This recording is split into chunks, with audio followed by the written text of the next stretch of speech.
Ahojte, volám sa Adriana, mám vitiligo.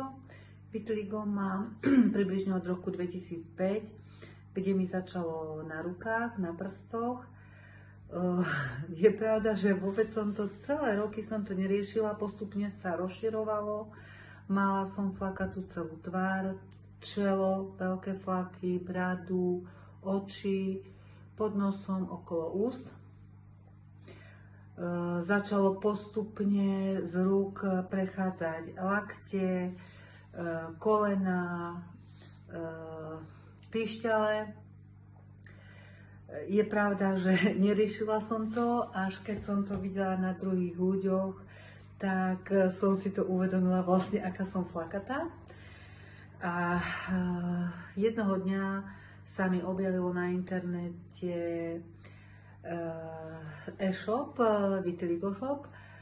No a tak začala som to, že idem to riešiť, čítala som si nejaké recenzie, zakúpila som si tabletky Vitistop, skúšala som to a potom začala som ich užívať v lete a vlastne len bežne som sa slnila, keď som chodila na bicykli.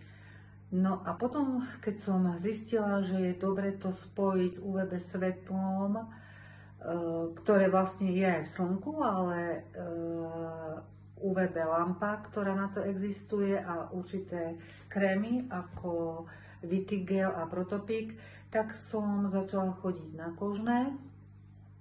Bolo to v novembri 2022. A chodila som na kožné 3-krát do týždňa a 3 mesiace. Natierala som to Vitigelom, vtedy som zohnala len tak ten Protopik.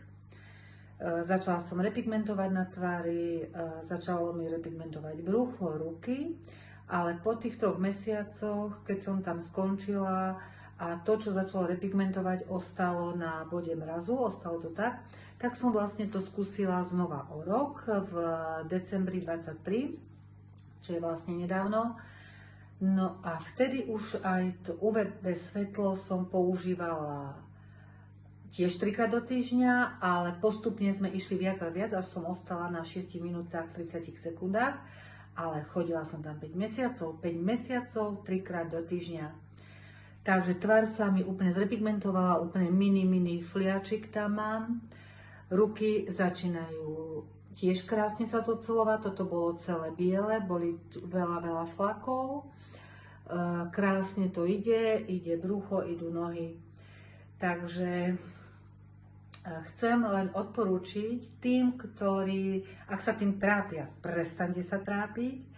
Skúste sa objednať u svojej kožnej, ísť na kožné a začať UVB svetlo, zakúpiť si lampu a vlastne v tých zimných mesiacoch, alebo aj teraz, keď je škaredo, tak používam tú lampu a používať Vitistop tabletky, Vitigel, Vitipro, Protopik a proste používať to poctivo a nevzdávať to.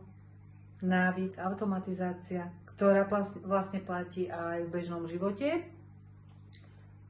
A tým dosiahnete to, čo chcete. A ja idem a repigmentujem ďalej. Ďakujem. Tak sa majte krásne a repigmentujte.